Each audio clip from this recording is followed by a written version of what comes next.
Military add Ukraine को रोकने का फैसला, क्रूड देखिए किस तरह से अब नरम पड़ रहा है। टिकर टीम वो फ्लैश अपडेट्स भी दे रही है। ब्रेंट अच्छा खासा कूल ऑफ हो रहा है। खैर मैं सब डिटेल्स पे आता हूँ आगे, लेकिन आज पहले जो स्टॉक्स रडार पे रखने खबरों की वजह से वो दिखा देता हूँ आपको। सबसे पहले ये ज्वेलरी स्टॉक्स, अब उसमें टाइटन को रडार पे रख लीजिए, गोल्ड के चलते, थंगमाइल को रडार पे रख लीजिए, चांदी के चलते। कल शाम को अपडेट आया है, गवर्नमेंट ने जो बेस इंपोर्ट प्राइसेस हैं गोल्ड के प्रति 10 ग्राम $11 से काटे हैं और चांदी के प्रति किलोग्राम $18 से रिड्यूस कर दिए। तो सारी ये James and jewellery companies radar पे रखिएगा। दो अपडेट्स आए भारत सरकार की तरफ से, दो सरकारी कंपनीज। पहले तो IRCTC जो एक इस समय मिनी रत्ना है, उसे कल बाजार बंद होने के बाद अपडेट आए कि नवरत्न का स्टेटस ग्रांट कर दिया गया है।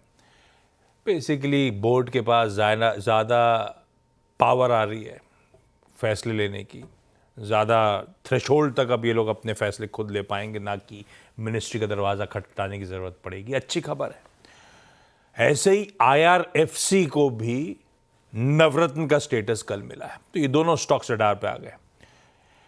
आस्क ऑटोमोटिव, इस कंपनी ने जापान की कंपनी कयूशू के साथ एक टेक्निकल असिस्टेंस और लाइसेंसिंग एग्रीमेंट करा है। बेसिकली टेक्निकल नो हाउ मिलेगी इनको और ये प्रोडक्ट्स का हिंदुस्तान में मैन्युफैक्चर करेंगे। कौन से प्रोडक्ट्स?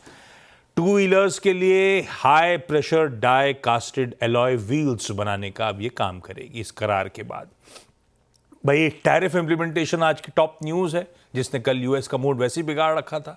मेक्सिको और कनाडा पे लगी है, अब इनके रेसिप्रोकल ये भी शायद कर रहे हो, इनके भी टैरिफ्स लग रहे हो। तो इस बीच हमारी फिर ऑटो एंसिलरी कंपनी वैसे बहुत करेक्टेड है, स्टॉक्स बहुत तगड़े पिटे हुए हैं, चाहे वो संवर्धन मदरसन हो, चाहे सोना BLW हो, और भी हैं, पर ये दो प्रोमिनेंट नाम है। हमेशा इनके थ्रू अपन बातचीत कर लेते हैं कि auto ancillary as a space radar पर रखिए। वो ऑटो एंसिलरी जो यूएस मैन्युफैक्चरर्स को सप्लाई करने का काम करती हैं।